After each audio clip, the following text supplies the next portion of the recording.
Ahojte, ja som Kiko, táto syn a ideme skladať Škodu Octaviu a prajem vám veľa pozornutia a dávajte všetky odbery a lajky.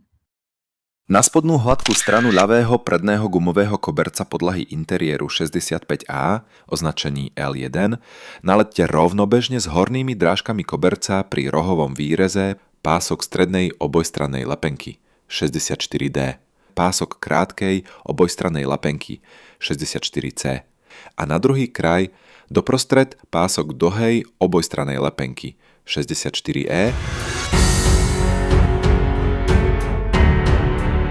Na spodnú hladkú stranu pravého predného gumového koberca podlahy interiéru 65B, označený R1, nalepte rovnobežne s hornými drážkami koberca pri rohovom výreze pások strednej obojstrannej lepenky, doprostred pások dlhej obojstrannej lepenky 64E a na druhý kraj 64D. Pások krátkej obojstrannej lepenky. Vezmite si zostavu podlahy interiéru 62A a zhora k jej ľavému, respektívne pravému prednému rohu priložte ľavý, respektívne pravý predný gumový koberec 65A, respektívne 65B, orientované tak, aby ich zošikmená hrana lícovala s predným výrezom v tvare V a drážky na hornej strane boli orientované priečne a rohové vykrojenie kobercov vzadu do sadla okolo prelisov podlahy.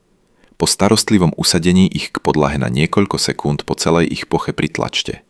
Medzi gumové koberce do strednej časti podlahy prilepte na ľavú, respektívne pravú stranu podľa vyobrazenia orientovaný ľavý 65F, respektívne pravý koberec podlahy 65G, z ktorých najprv odoberte ochranné fólie.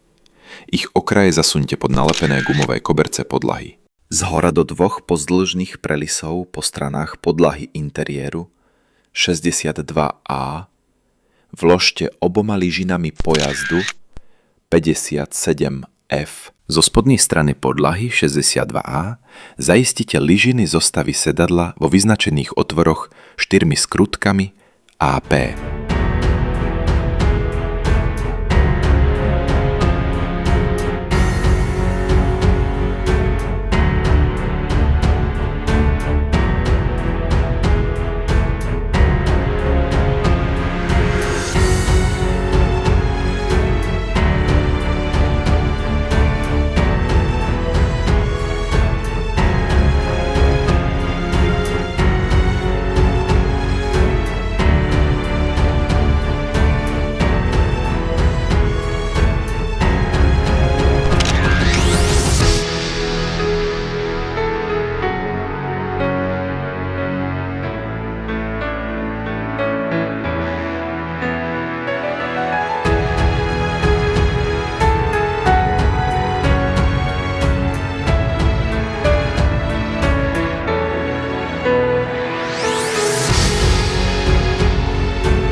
Z vnútornej strany čalúnenia sedáka zadného sedadla 66A vložte výplň čalúnenia zadného sedadla 66B v pozícii podľa vyobrazenia tak, aby bola výplň výrezom pri vyrezaní sedáka a správne zasunutá pod všetky vnútorné montážne pätky čalúnenia 66A.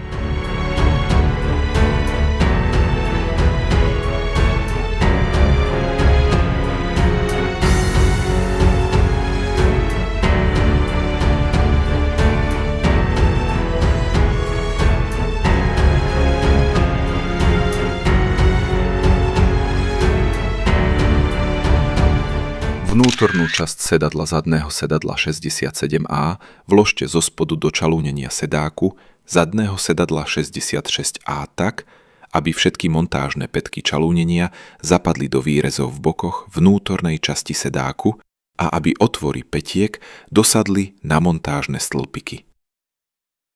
Potom vo vyznačených otvoroch zaistite čalúnenie k sedáku 5 skrutkami CP.